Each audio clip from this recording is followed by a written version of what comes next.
Hello everybody, this is the last show, the last of 3, which I'm doing to warm up for my smartphone photography masterclass, which is starting tomorrow. There's still a couple of places left, you can join me, I'd like you to, and it's an amazing journey. It's a 9-week journey with a couple of break weeks, a wonderful experience. Check it out. Before I launch into my photographs, I'm going to show you some pretty raw photographs today. I hope that's okay with you. On the first day, on Friday, I looked at stuff from the archives, kind of random 2 or 3 chapters from the Paris Photo Chronicles. Yesterday, I looked at my Facebook feed, literally the latest photographs that I've published. And today, I'm going to show you what I took today and tell you about it. Yeah, it's different, could be fun. And just to show you that I get out there, I take photographs, and you know, a lot of them are pretty crap, and every now and then there's a good one. And I'll tell you what I do about that. So yeah, so if you want to, just before I launch into that, this is the place to go if you want to sign up for tomorrow. At the bottom there it says infinitecreativitynow.com/photo. Check it out. So the masterclass starts tomorrow. It's wonderful. And I'm now going to show you what I've been up to today.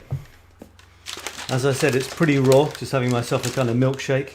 My diet went crazy today. I mean, my son told me it was Father's Day. Cheers. Told me it was Father's Day and that he wanted to treat me, take me into Paris and give me a meal. Funnily enough, his favourite activity is going into Paris and wandering around on the trains. And his Father's Day treat was to go into Paris and wander around on the trains.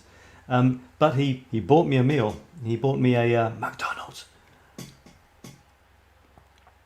So for my sins, I had a McDonald's. First one in many weeks, maybe months. And I was very touched, you know. He seemed to want to, I don't know, well, get closer somehow.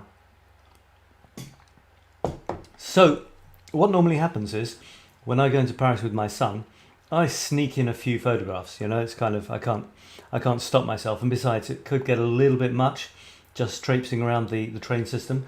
So I'm going to show you these photographs. These are literally every single photograph that I took, and I wasn't thinking of showing them, so it's going to be a bit strange, you know. It's like a sneak peek into my process in a way. When I'm with someone, I'm not in full on photo zone flow zombie mode. I'm not. I'm with the person as much as I can be, but that doesn't stop me taking photographs. And eventually sometimes I'll try and take 2 or 3 and get something reasonable. So you'll see this is the trip that I did, and you can see what you think, you know. I mean, it's just what it is. It's just a random trip around Paris and a bit of the suburbs, and me just snapping away. And you'll see how I snap away. You'll see what occurs to me over one day when it wasn't a full-on photo taking trip. I was with my son, but this is what I got. And what can you get from this? Well, I don't know. You can realize that just wander around and take random stuff, but don't not take photographs. That's the thing. Even though I was with my son, I still took photographs. He didn't mind. He was in his world. I was kind of in mine. And anything that attracts your attention, grab it, take it, because, well, why not? Say hello if you're watching. If you're watching the replay, hello as well. This is my last promo thing before this launches. No, that's what this is. This is my last promo kind of free chat thing before this launches. Smartphone Photography Masterclass starts tomorrow. Join me if you can. So who have I got here? I've got Jean. Hi Jean, nice to have you here. And anyone else who's watching can say hello. I'm going to share my screen. And as you can see, there's all the photographs that I took. Well, hang on, that's all the photographs I took. And I'm going to go through a few of them. So this is the first one. It's me on the train. Me and my son on the train. Nothing artistic about this. Face masks still. It's quite interesting. He has this shirt. I don't know where he's got it. But it says on it, encrusted things stuck on, life is so incredible. Bear in mind he lives in France, speaks French, and it's kind of funny. So, life is so incredible. Then it goes on. There's a little slogan underneath about appreciating the joy and being creative. I don't know, it's almost as though he read my mind. So there it is. And we went to one of the suburbs. There was a bit of a line that goes out of Paris he hadn't done before. So we went out there. And it's interesting because this place is where I wrote this. It's where I wrote this poem, which is one of my main poems. Yeah, I wrote it here. This is my Paris, my reality. No one sees what I see. It belongs to me. This is my sky. These are my clouds, my reality. I belong to no one. Paris set me free. And originally, the photograph that went here was actually the view that I'm going to show you. If I actually went to mysticrhythms.com and found this poem, you would see the view that I'm about to show you. And it's looking towards Paris from a kind of plateau, which has a castle on it. It's the Château de Saint-Cloud. No, the Château de Saint-Germain-en-Laye. And it's out at the end of an RER line. My son wanted to test it. And I took this photograph as well, playing around. I can't actually make it full screen there, but that'll have to do. Or maybe I can make it a bit bigger. This is the panorama effect. You know, it's pretty funny.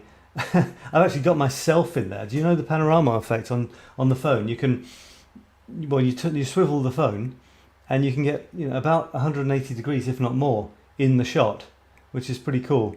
And so that thing on the left there is actually to my side, believe it or not. That's to my left-hand side. My son is looking straight ahead.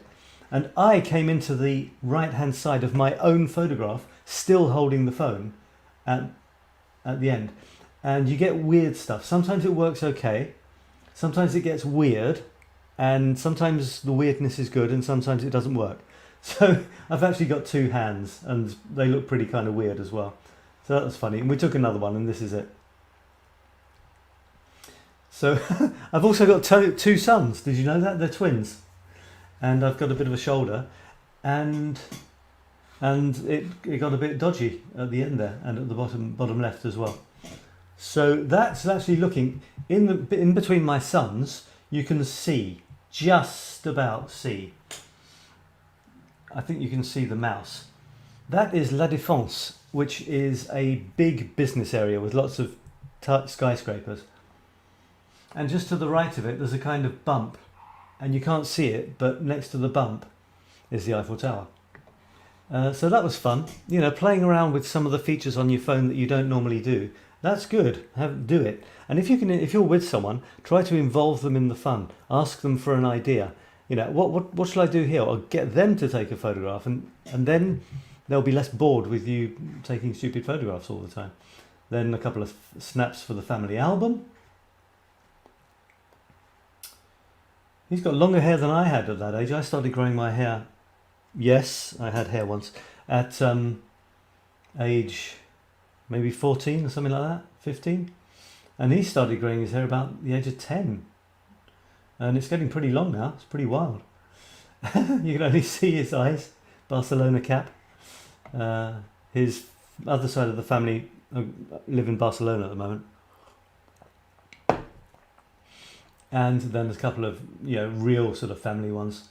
There you can see the Eiffel Tower. Can you see where my mouse is? That little tiny little thing sticking up is actually the Eiffel Tower. That's the business district. That's my 𝗍𝗫𝗏 son. And that's a cute one as well, isn't it? Very cute. Oh, I missed the Eiffel Tower. Darn it. And there's a bit of an angle. But again, I wanted to be with him, so I was trying not to, you know, spend too much time taking photos. So wandering around, I wanted to get one or two more artistic ones of this view.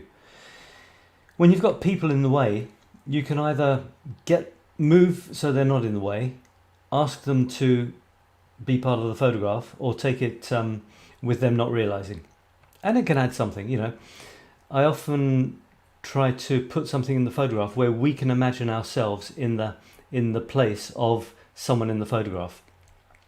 Oh, thanks, Jean. Jean is saying, so cute of the two of you. Yeah, it's a nice one, isn't it? That one's a nice one.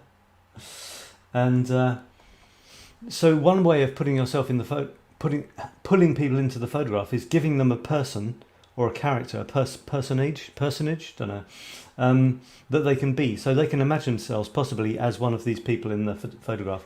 None of these are processed. They're literally, I copied them over. All my photographs are normally processed, played around with. And none of that. So you will see a few of these as my Paris daily photo. And this is before I've played around with them. Okay, getting the boy in again. They're looking towards it. He's got his shadow, not looking towards me, and then looking towards me. This is still kind of family album stuff, I guess. With masks, I must admit, let's face it, they're not very nice, and it would be nicer to remember in years to come people without masks, and also you can't see their faces. So I generally ask, if it's safe, take the mask off if there's someone going to be in a photograph. Because it's just, once or twice for the memory, sure, but it's just kind of not nice. So, get them standing far enough away, or, everybody's vaccinated, and get the mask off for the photograph. There's so many photographs these days with people with masks on. And people, I don't know if it's a kind of status thing, or I don't know, but there's so many. And I think people are going to look back and wish they'd taken a few photographs of this year without the masks on. Now this is me. As soon as you get rid of people, the photograph gets, infinitely more boring. So you've got to get a bit more inventive. So I hope my internet connection's all right. I've got a very low signal there. So you've got to get a bit more inventive and start to use foreground interest and stuff like that, framing techniques. This is, nothing. I would say this is nothing special at all, to be honest. I mean, I could have squatted down and got these buildings and even the Eiffel Tower through these railings if I'd thought about it. I've got a kind of diagonal thing going on there, but it's, I got the river in, but, pretty much random crap snap. A couple of me, a couple of selfies, looking down. Now this was tricky. I was being blinded by the sun, almost, I think, or maybe not. But it was very difficult to see all. The sun was shining on my camera, trying to balance these shades on my head, and trying to get, to be honest, the Eiffel Tower in the shot. And there it is. I never know what might happen. This might end up being one of my perturbing self-portraits every 10 shots. It might be one of my pictures of the Eiffel Tower. Every shot of the Eiffel Tower has to be different. And well, there it is. That is the Eiffel Tower. It would be the smallest photograph in my Eiffel Tower series. I mean, the Eiffel Tower would be the smallest ever. And why not? Okay. Then I was wandering back, and this was a view that I saw. I was following my son. This woman has kind of got her legs chopped and stuff. I wanted to get the guy kicking the ball to his son. I tried to frame the castle with the leaves, and also frame the bottom by the shadow of the leaves. The right hand side is open, nothing I could do about that in these circumstances. The big sort of chunk down the left is the tree, but it kind of chops this woman, which is a shame. If I'd had, if I wasn't doing something else, I would have probably tried to do that a bit more carefully. And I took 2, 3 shots of this, trying to get some. I didn't get the guy doing anything interesting. If I'd had a bit more time and I was on my own, I'd probably have waited until they were maybe closer, would not chop the woman's legs off, and got them with a bit of action, someone kicking the ball. But you can see the feeling I'm going for. A nice framed shot with this massive, impressive castle in the background, and some sort of foreground interest. There's tons and tons of grass there, which isn't ideal for an impressive photograph. Okay, so do say hello if you're watching, and any comments. This is my random. It's literally, I went into Paris today with my son. It wasn't a photo taking session, but of course I took some photos, and I've not played with them, not treated them, not processed them. It's literally out of the can. I'm just showing you what I took. Here's another one. Closer to the castle are a couple of very interesting things. It's a castle with a moat. The moat is dry, and this round thing, I don't know what it is, but it's got a kind of fresque or something that, like, made out of metal with carvings in it, not carvings, but cast, like probably scenes of battles and stuff, historical moments, and it sort of twists round this wooden structure, this wooden cylinder, down to the bottom, which is quite interesting. I just took a shot of it. I mean, look, there's like scaffolding and stuff. They're doing works on the castle, so it's highly unimpressive, and yet it's an interesting thing. So I just took it for the record, really. I like to at least have a shot of something rather than no shot, even if it's just a snap. This one's a tiny bit better. I've still got the scaffolding, which isn't that great, and there's yeah, you know, it's getting some of the detail. If I wanted to, I could get rid of that scaffolding by just cropping it around this top bit here. All my pictures are square. That's my format of choice. So I could do a kind of square thing here. I didn't have time to get rid of the buildings behind. I didn't think to make them fuzzy. So it's really literally what it is. Now, this was round the corner. This huge block thing. Just opposite, you know, on the other side of this wall is the moat and the castle. What on earth is this? Answers on a postcard. I'll give you some other shots. That's the same. You see I've taken two. What difference is there? None. I often take a lot of shots of the same thing, especially when it's moving or I'm moving. Here, it was probably I just thought I could have done a better job than the first one. There's another shot of it. Nice contrast between, you know, beautiful ornate Renaissance stuff or whatever it is, and a kind of concrete block. It's not a sculpture. I've taken shots very, very early on in this current series. I'm at number 1260 or something. Around about number 20 or something, I took, so 3 years ago, I took a shot of sculpture near the 𝗵�bliothèque François Mitterrand station. And it literally was a concrete block. There were several of them, concrete blocks. This was the sculpture. So you never know in Paris. However, it's not a sculpture. This is another one.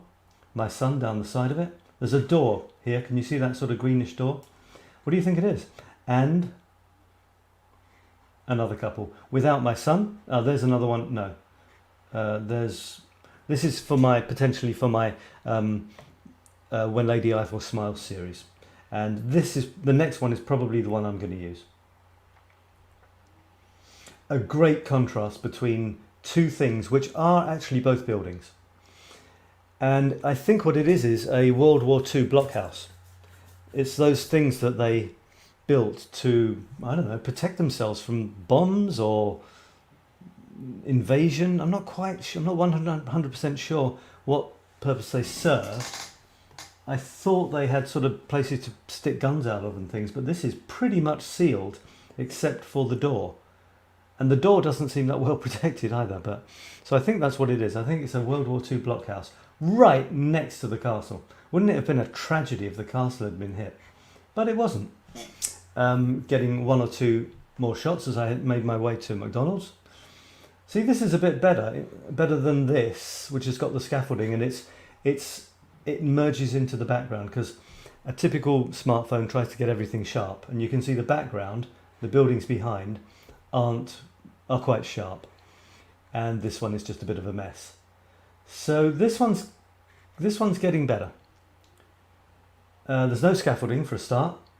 The top of it is above the level of the houses, and the houses don't interfere with the picture. It's also got sunlight on one side, and because it's cylindrical, the sunlight goes from full on the left to skimming the surface in the middle and not at all on the right, which is, you know, a typical way of representing three-dimensional objects in painting, isn't it?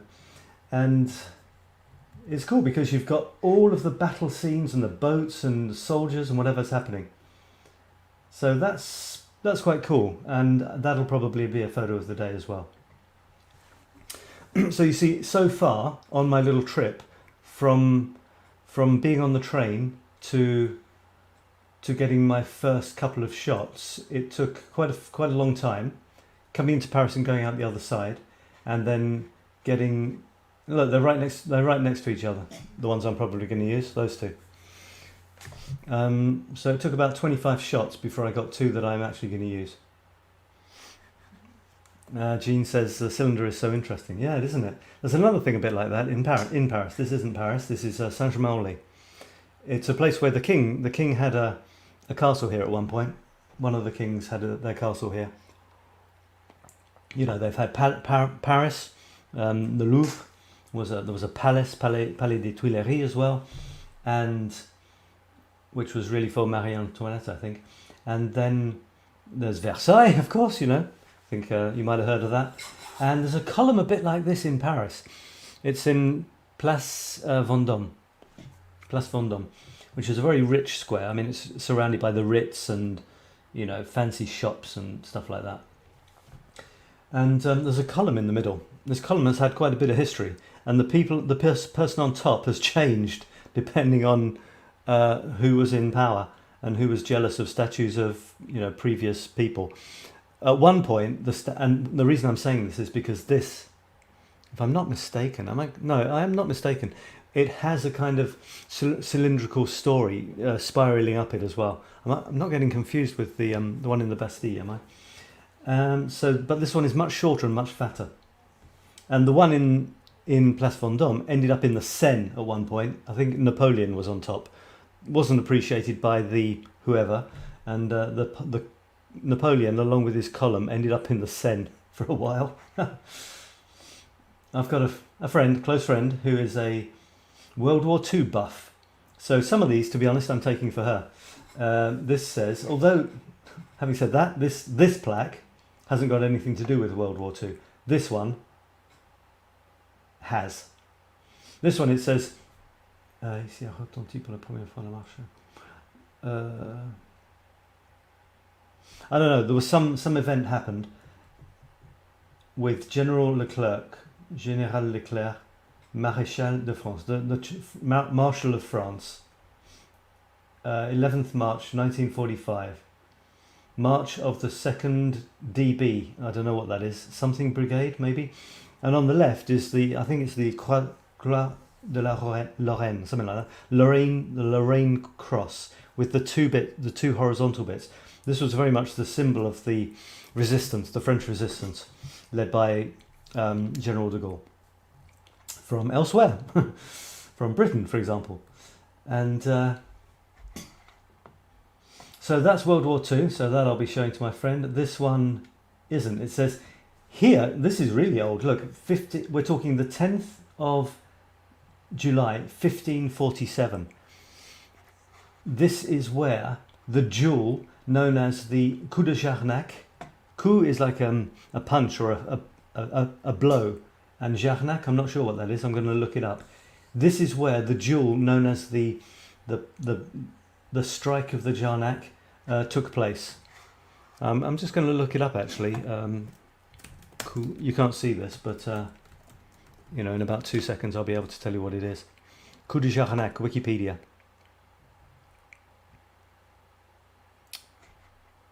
Okay, that's the French one, and it says it's an expression. Coup de Jarnac talks about a violent blow, unexpected and well delivered. It's also got a connotation of being an unloyal blow, like a sucker punch. It's got that connotation now, but it didn't have that at the origin. So, for example, it could be like whacking someone behind the knee, or made famous by 𝗣𝗄 de Jarnac. So this guy, that was his name, who did this type of low blow during a judicial duel, like it was the actual law, you know, did a duel, and whoever won, and that was basically it, in front of the chateau of Saint-Germain-en-Laye. So there you go, a bit of history for you. In between those, okay. Now this is an example of how my mind works. the next thing I saw, in between this, that you can see here, and this, I took a picture of this. Because it was on the wall. It's the same wall, and wandering halfway down the wall to the next plaque, I'm not really interested in plaques, but you know, if there's a story behind them, I might take them. In between those two, there was this lichen on top of the wall. And it was so interesting. And my son said, I put my hand there. My son said, don't put your hand there. I'm like, why not? It's full of little red beasties. You know those microscopic little red beasties that sort of run around very quickly, but you can't, they're so small you can't even see their legs. Red, you know, bright red. Well, there's one. Can you see it? There it is. And there's one. It's the same bit of lichen, I think. There he is. So this is to show you two things. One is the wonder of nature, and the second is my definition of what my Paris street photography is. Anything that the city or its surroundings offers me. Obviously the core of it is Paris, but I'm not limiting myself just to Paris. So here I am in the outskirts of Paris, famous castle, looking down at a wall, and it's got a very lovely little piece of lichen on it, and right next to it these little guys, red guys, running around. And I swear I tried with my naked eyes to see any details of this little red guy. I couldn't see anything except the little red pinpoint, the size of a pinhead, actually smaller than the size of a pinhead. I could just about see the red dot. In this photograph, I'm pretty pleased, you can actually see the kind of little tiny legs. I'm thinking to myself, he's smaller than the size of a pinhead. And yet, not only does he have little legs to zoom around really quickly in, you know, a direction that he wants, there must be even tinier little muscles, you know, moving all of those legs, coordinating them, and a brain driving the whole thing. A brain in a tiny part of this thing, which is smaller than the size of a pinhead, which has all the workings of a human. You know, it's got legs, he's running around, he sees danger, changes direction. It's unbelievable. How could a brain the size of a micro dot, you know, imagine a dot on a piece of paper and split it into about 50. That's the size of its brain, and yet here it is. Incredible. Just amazing. So I don't care what I take. If it's nature, it's nature. If it's history, it's history. If it's curiosities, it's curiosities. If it's weird people on trains, including myself, it's weird people on trains, including myself. I don't mind. Whatever. But I've given myself this brief. I go to Paris and I see what Paris offers me. What about you? What are how do you go out? How do you go out and get your inspiration? What does it for you? Do you just wander and anything, or have you got to take anything, or have you got a specific thing? Is nature your thing? Is history your thing? Is architecture? People? Self-portraits? What is it? What's your thing? I'd love to know. Nature is amazing, says Jean, isn't it? It's just unbelievable. It's another world. It's another world. You know, it's like our world, but suddenly reduced down. We are the world for example, I don't know, a creature that lives on us. You know, it sounds a bit icky, but we are its universe, whereas we think we're sitting on a planet. They're sitting on us, and we're their planet. Crazy. Yeah. So, as I said, I wander, and you'll see that all sorts of things come to me. Okay, I'll go a bit faster. So this is my son on the train. This is a train that goes from Saint-Germain-en-Laye back to Paris, and we're in the tunnel. This is him messing around. He picked it up and said, "What language is this? And is it Chinese or something? I can't understand anything here." He was making a joke by holding it upside down. Maybe it's getting a bit of my slightly weird humour. And this is in the tunnel before we burst out and go high up over on a bridge, high above the river. And I look for anything in photographs that can make people think or make people notice something. This window says, "This train is air conditioned. Please keep the windows closed," and the window is open. So there's a bit of rebellion for you. And I wanted to get that in the shot. So here it is.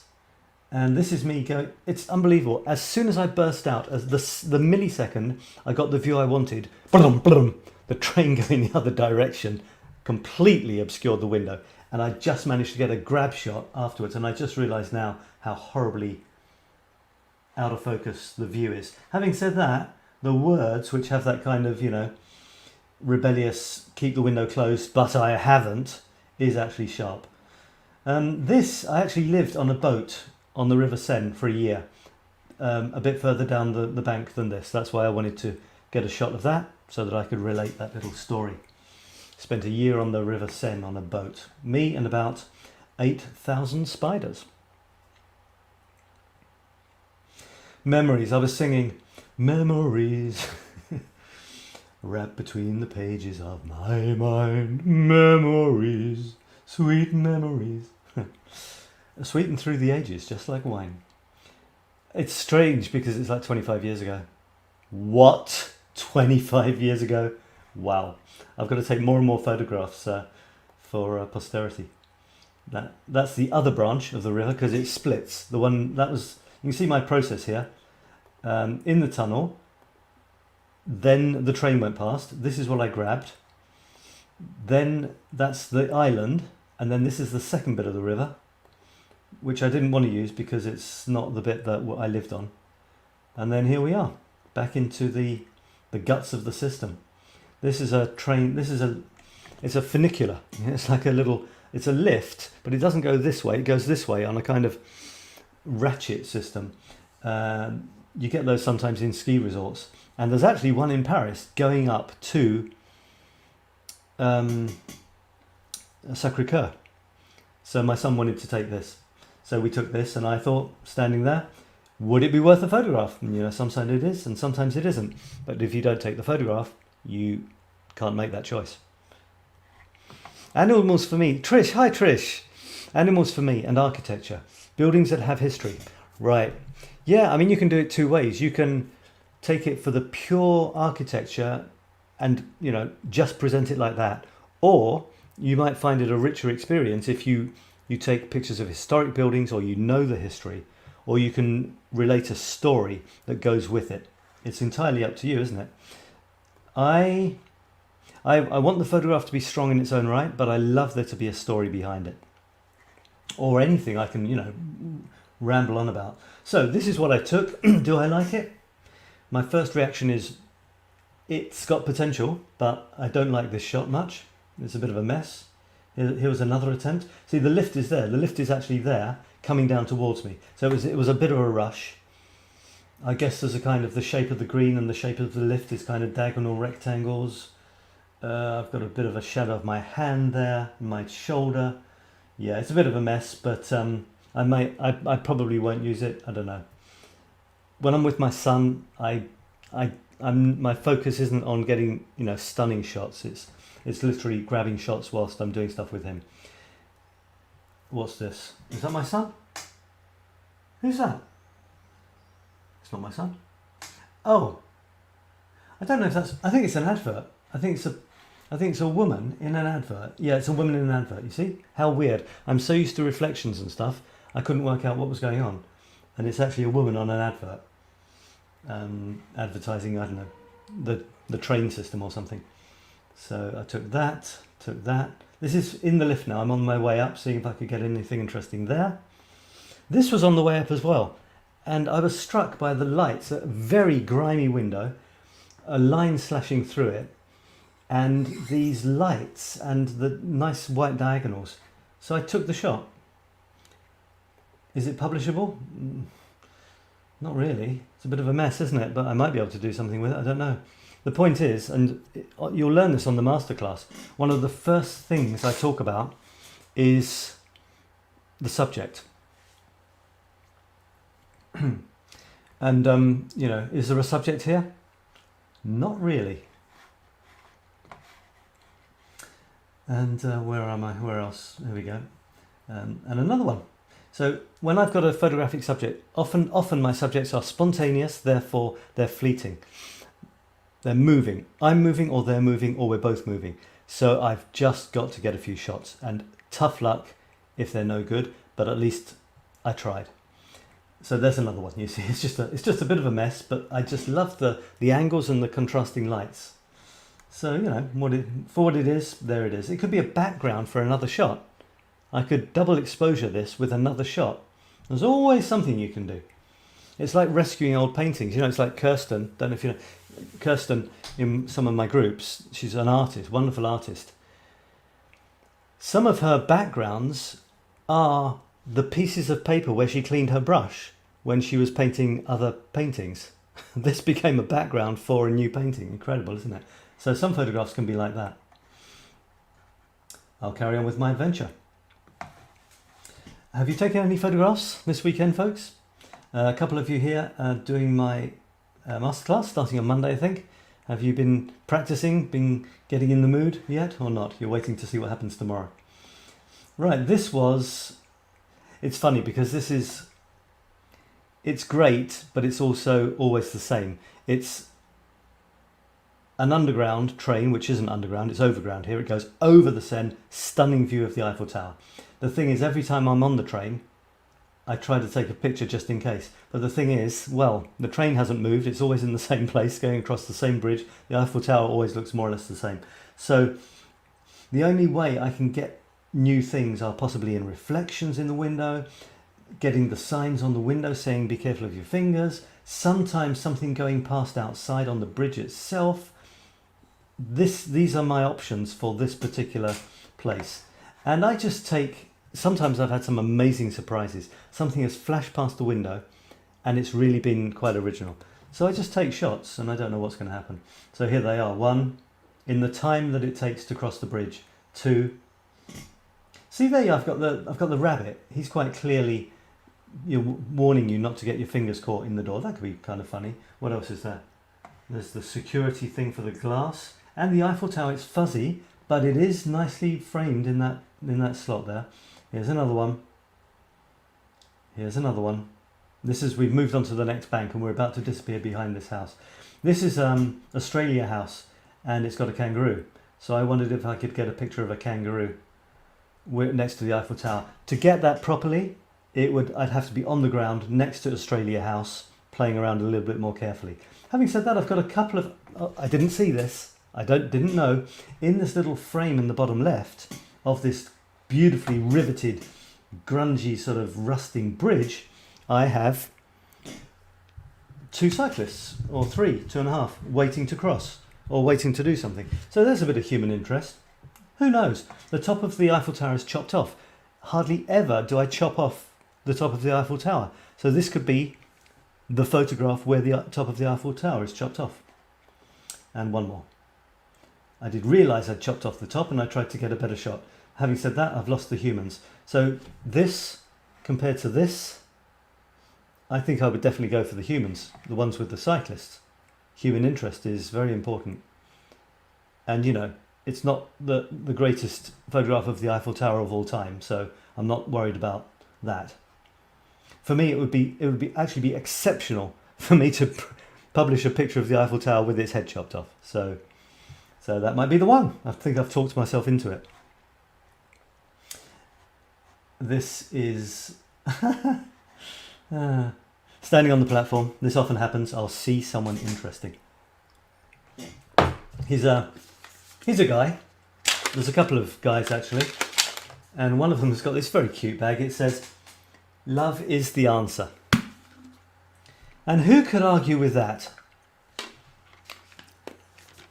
And I just thought it was rather sweet. So my approach is I don't want people to know I'm taking their photograph. So the beauty of smartphone photography is that you can do that because you just play with your phone as though you're taking a photograph. If you want to get closer and, you know, but really not have them realise, you pretend you're on your phone and you swivel your ear towards them, the phone ear towards them, and you click with your thumb and you can talk to nobody if you like. Yeah. Oh yeah, okay, I'll see you at 7 o'clock then. Click, click, click. Okay, yeah, sure, fine, click, click, click. And you end up getting pictures of people that haven't got the slightest idea. The thing is, you can't look at them in that way, so it's random. You see, this guy here is chopped off, so unfortunately, he's chopped off. Having said that, because I do square photographs, well, I could make that square around them like that, and okay, he's chopped off. I actually deleted a few already, where I've deleted the ones that had no interest whatsoever to some of these.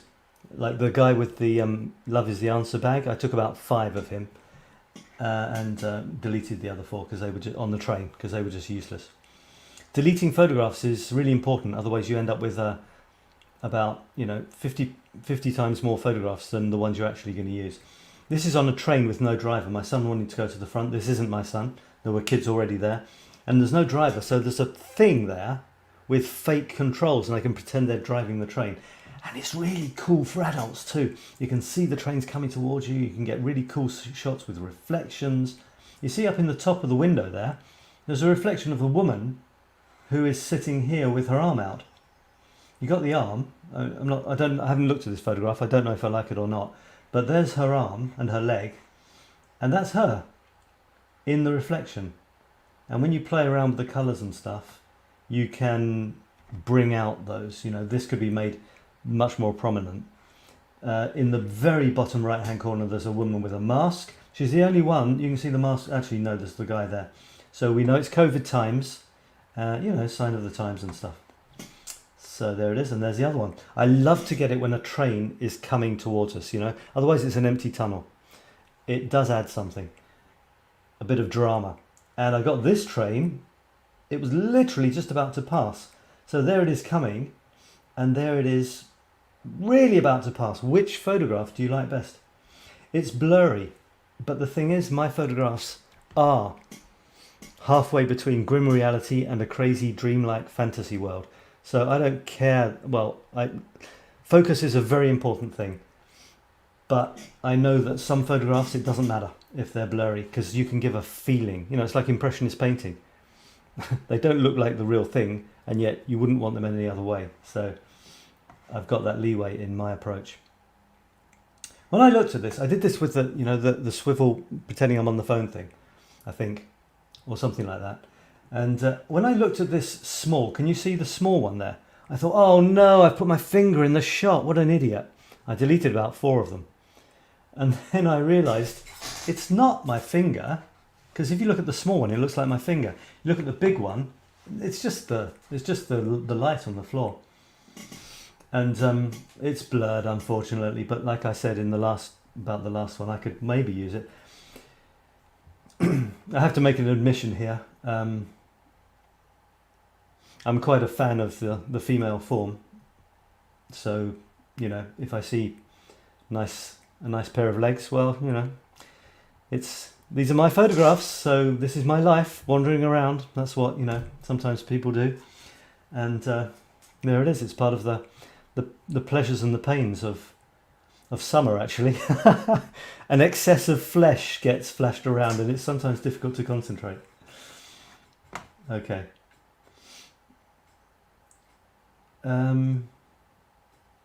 Having said that, I'm a fan of any form. If anything strikes me, it doesn't really matter what it is. Anything strikes me, it's worthy. It's worthy of my camera's eye. This was, I can't remember where it was. Some structure somewhere, and a charming little bit of English graffiti there. Less mindfuck, more art. Just kind of random bit of graffiti. You can't call that art. They're calling for art, and yet you can't call what they've done art. Paris is a major capital for street art, but that ain't really a particularly good example of it.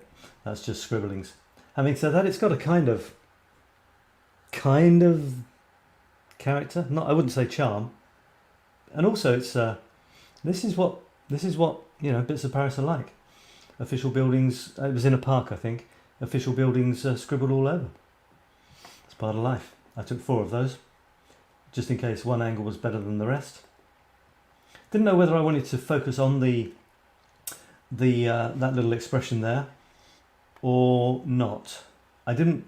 The words, they're hard hitting, and I did want that to be like the subject, but not just that. I wanted it to be in context, like the red one. You look at the text of the red one, the black 24 or something, the less mindfuck thing, and then, you know, there's something about it. There's some sort of contrast there. That's my boy. And this was on some bridge somewhere. Yeah, I was walking along. We were walking along. It's now a beautiful elevated walkway garden. It used to be a train line going into the centre of Paris to Bastille, and now it's a beautiful planted garden walkway with beautiful flowers. This is a bit of graffiti on one of the edges of it. This bit here, it looks like a bridge. It was actually a bridge going over one of the streets, and it says "L'amour est ma religion." Love is my religion, and it's got doves there. It's cute, you know. I could use it. I tried to throw in a funky angle, get a bit of framing on the bottom there and the right and the top. I like rivets. Rivets give a lot of character. There it is. Maybe I'll use it, maybe I won't. Now this is an interesting building on the same walk. Very unusual, and the thing is you never spot it from ground level if you're walking around. This is the top of a multi-storey building, and look, you see these statues. It's difficult to see. When I do the final one for my Paris Photo Chronicles, these will be the main subject. All of the green will have gone almost. The blue will have been reduced. These are the ones that I took. This one. This one. It's actually a fire station, I think. There was some reason, I looked into it once, but I can't remember what the story is for these weird sculptures. They've got triangles cut in them, which is pretty wild. Can you see triangles? Maybe it's too small. You see there's triangles in their backs. They're actually hollow. I think there, you can see there. I think it was something about the weight. They were so heavy that they had to cut triangles in their chests so that they wouldn't weigh the building there. Look, their body, their buttocks and their thigh goes down to the next floor. Really, really crazy. You know, you wouldn't expect that. Love those surprises. This was an ad hoc, a random, stumbled upon theatre performance in plein air. You don't say that in English, that's French. What do you say? Open air? Open air. They were surrounded by a huge crowd of people who had decided to stop. They were doing this massive performance, all of them covered in flour. They were in really posh suits, completely covered in flour, head to tail. They were all holding attaché cases, and I just caught the end of this performance. Well, I don't know what it was. And they were basically, I don't know how to say this. They were having orgasmic experiences with their attaché cases. It was really quite wild. And the audience didn't seem to quite know what was going on. And my son, you know, I was there with my son. They're surrounded by little kids and stuff. And, you know, wow. Didn't quite get it. But, you know, I just stumbled upon it. They were in the middle of this. And then they kind of got to the climax, as it were, calmed down. And then they were sort of pulling themselves back together again as I pulled my son gently away before he asked any awkward questions. Very, very strange. But what do you want from theatre? Something that bores you to tears or that you've seen before? So, there was that. That will definitely be a photo of the day somehow. I don't know if I've got any good shots. I got the heads in because that gives the double layer of us and them. Because I could zoom in and just have the performers, and yet, who are they performing to? You know, you wouldn't know. A photograph tells a story, and if they're performers, it kind of helps us understand what's going on if we can see the audience, because then we can place ourselves in the place of the audience. The statues are amazing. Yeah, really interesting story about that. And just a little while further down this walkway was this, like zombies with the flower. They were like zombies. It was really amazing. Really impressive thing. I only stopped for about 2 or 3 minutes because it was so weird. Yeah. And, you know, this is all in one random trip around Paris with my boy. So I took a few of those. When you've got something like this, take a lot. You know, it doesn't cost anything. You never know which one expression on one of these performers' faces is going to be the one. And I missed it, to be honest. There was an expression and I missed it. At one point, a woman, I think it was maybe this woman here, looked at one of the guys no, it was this woman here, looked at one of the guys to her right, so our left, and stuck her tongue out and her eyes were popping and it was a really great expression. I didn't get it. Did I? Look, no, not quite. Not quite. All right. And then we walked over a bridge. So from that was this. Sunbathers, like little ants. Okay, we weren't very high up. It wasn't like you're looking down from the top of the Eiffel Tower and they really look like ants. But here it was, they were dotted around, you know, socially distanced, in various states of undress, enjoying a hot day. And this is it's not exactly a wobbly bridge, but it kind of moves. You can feel it vibrating, so that was kind of fun. And it's great to take shots from above looking down on people. You know, how often do we do it? And that's exactly why your shot will be more interesting than the average, because most people don't do it. Great shots. So I don't know if I have great shots. Like I said, I was with my son, so I wasn't working on the focus, not much composition was going into it. I was literally just grabbing shots. But it's fun. These little humans dotted around, lying in the sun. I got this shot because on his shirt, what did it say? Oh damn, I can't even see what it says. Obey. It says obey in big letters. Obey. I don't know why it says obey, but yeah. And then we're down to the last 5. 3 of them are the same. I know someone in one of the Facebook groups called Innis. I think it's INIS or something like that. And there was this advert called saying Innisfree serum. So something to do with green tea serum or something. I don't know what it's for. Probably maybe a cream. And it's called Innisfree. I don't know what that means, but I thought it might be funny for the person who's called Innis. And then this. These are the last ones I took. 1, 2, 3, 4. No particular intention of using this. Might not. There's a guy. It's not your standard train. It's a kind of crazy machine thing for I don't know what. It doesn't. No, it's like it's got its insides. It's like it's been ripped apart in some sort of massive cyber battle, and its insides are hanging out. And I don't know what it's for, honestly. Some works of some sort. It doesn't look like it's an engine for pulling things, does it? So there you go. And it's 21.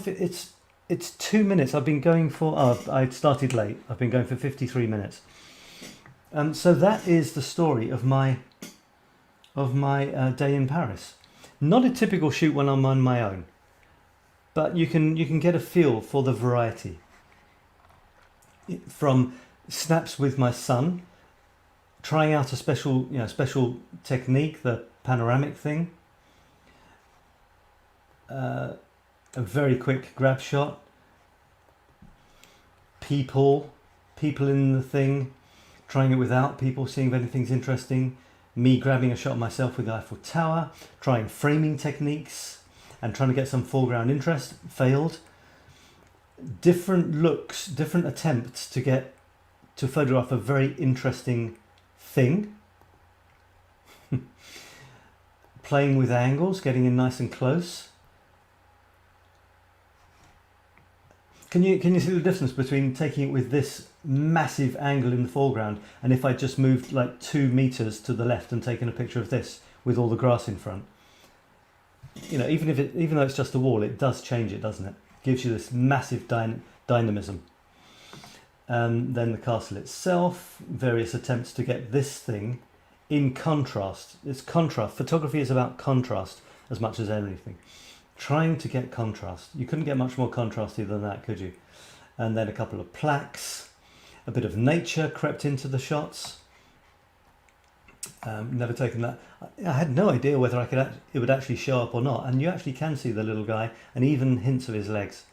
Then on the train, trying to get a bit of nostalgia. I used to live there on a boat, in some industrial action going on with the lift, patterns, literally just patterns. It could be a background. Then iconic photograph of the Eiffel Tower.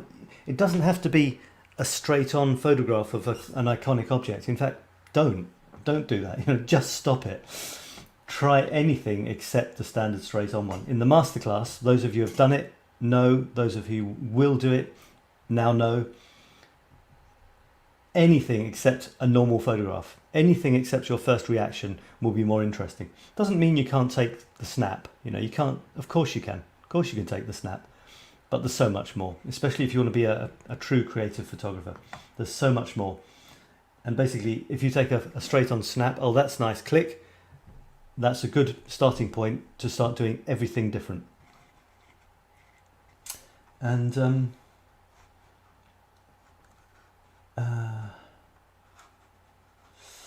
yeah, so the Eiffel Tower, random happenings on the journey, people living their lives, a little bit of voyeurism, graffiti, urban sort of decay, a bit of love in the heart of this metal jungle, curious architecture, crazy, stumbled upon, serendipitous happenings, humanity being human, the visual pollution that we're faced with every day, trying to do something creative with it, and finally, a guy watches a strange train go by. Ta-da! That was my day. And you will see these taking various forms over the next few days, because this is how I get my stock photos and play around with them. And the thing is also to choose one. So of the people covered in flour doing the strange theatrical thing, only one will make the grade. One will make the cut, the rest will be history.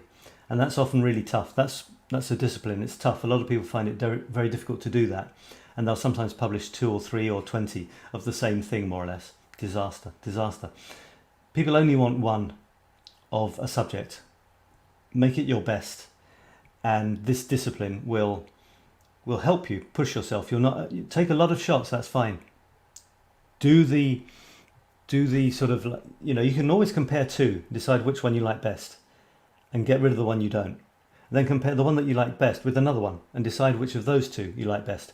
Get rid of the other one. And you can do that.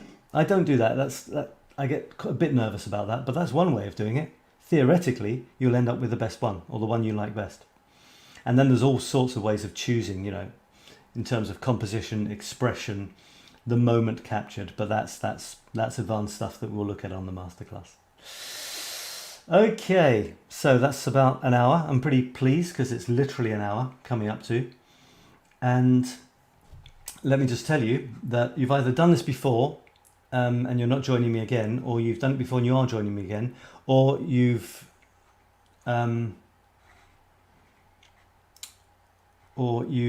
not done it before and you are joining me, or you've not done the masterclass before and you're not joining me. Whatever the case, this is happening on Monday for those of you who are with me or interested.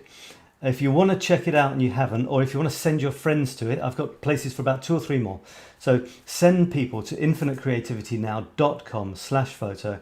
We're going to spend a few wonderful weeks together, and you're going to make your photographs sizzle. And judging by the temperature today, we're in June in the Northern Hemisphere in Paris. Next week, like Wednesday, they're talking 32 degrees C. Don't know what it is in F. And that's hot, man. It's hot for me. That means that like August is going to be, coming on for 40. Seriously. What about you guys?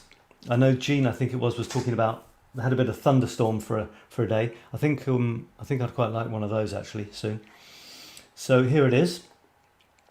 Smartphone Photography Masterclass. This has been my run-up to it over the last couple of weeks. Wow, it's been a big effort. The 5-day event, and then the promo stuff. I'm not a natural marketer, but I do want to, as many people as possible. Obviously, I'm still at the beginning, still getting going. I've just got a handful of people. I'm really excited about that. Great for them, more personal attention. I could still have a few more, and as time goes on, I'll, my main thing is, I often in my life I've got excited about something, done it once. When I realise I can do it okay, I'll drop it and do something else. And I don't want that to happen with this. I want this to go on for years and years. The things I've chosen, photography, creativity, writing, and my personal painting, but I'm not pretending to be able to do a masterclass on that. This is it now. I want this to grow and grow. And I really, really appreciate every one of you who, shows this interest. I'm glad you, appreciate this stuff. And I hope it'll grow. I hope it'll get more and more, because I love doing this. I've found my thing. And a lot of what I do with people is to help them find their thing, or help their thing find them. Okay, it's an hour. Thanks so much, folks. And I'll just put this little streamer thing here for anyone who's interested. Along the bottom, infinitecreativitynow.com/photo. Join my masterclass. Okay, and I'm planning in the group to still, keep going in the group. So it's not just a once a year thing. This masterclass, I'm only planning on doing it now, this year. I'm not planning on doing it in the autumn. I think that'll probably be a bit too soon. I might do another masterclass, creativity one, again, but I'm not. I think that'll be enough. I'm going to put everything into this photography masterclass, and do it every year, and then we'll see how it goes. So that's it. I hope you've had nice weekends. Jean says, thanks for sharing. Sab, love seeing your process. Yeah, wasn't it interesting doing that? It's the first time I've ever done that, I think. Great teacher. Good luck with your masterclass. Thanks, Jean, and thanks for your support in everything. And see you in the groups. Bye for now, everyone. Take care.